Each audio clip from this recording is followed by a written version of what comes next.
আচ্ছা কিসের জন্য একজন বলুন আপনাদের একজন কিসের জন্য অবরোধ কিসের জন্য করছেন? সব ঠিক আছে, আমাদের বাড়ি নাই, গাড়ি নাই, ছাদ নাই, কিচ্ছু নাই। তাহলে কেন পাবো না টাকাটা? কিসের টাকা?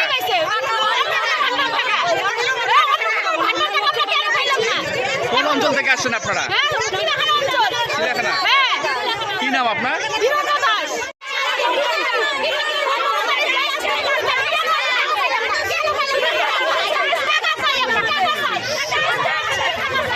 দিবে সবাই পাবে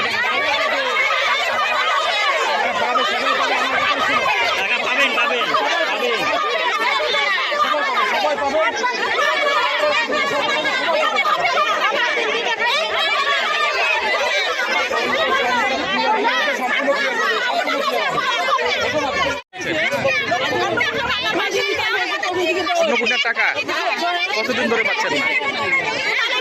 মানে যে 3 মাস ধরে শুনেছি একটা বার নাই। আবেদন করেছি ঠিকঠাক মতো?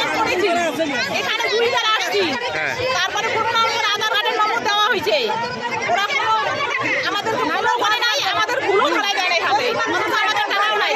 আর এমনিতেই ওখানে গেলে এমন হয়েছে টাকা আপনার ঢুকবে, কিন্তু ঢোকে নাই কেন? মানে বিডিও অফিসে আসলে অঞ্চলে যেতে বলে? হ্যাঁ, এখানে আসলে ওখানে যেতে পারে, ওখানে গেলে এখানে আসতে পারে। আজকে বিডিও অফিসে কি বললো? আজকে ভাই আমার সম্মান আসতে হবে। কি নাম আপনার? সুনীতি মন্ডল দাস। মানে কতক্ষণ ধরে চলবে এই অবরোধ আপনাদের?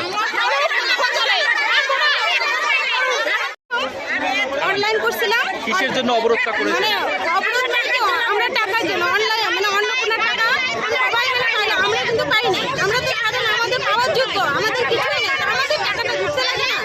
আমি একজন বিধবা মহিলা, মানে বাড়িতে গার্জিয়ান নেই, 2টা বাচ্চা আমার, হ্যাঁ ছেলে মেয়ে, ওদের পড়াশোনা, তা আমার টাকাটা ঢুকতে লাগে। এর আগে আমি যখন অনলাইন করছি, তারপরে আমার টাকাটা ঢুকছিল, আবার অনলাইন করার পরে এবার আবার কি হলো, মানে দেখতেছি টাকা ঢুকলো না, তারপরে বলতেছে আন্ডার প্রসেস দেখাচ্ছে। তাহলে আমাদের এখন আবার তাহলে 2 রকম কেন, একবারে একটু দেখালো, আবার এই মাসে দেখালো আন্ডার প্রসেস। বিডিও অফিসে আসছেন আজকে? কিছু বলে না, না কিছু বলে না। কি নাম আপনার? আমার নাম সপ্তমী বর্মন। কোথা থেকে আসছেন? আমি যে না 12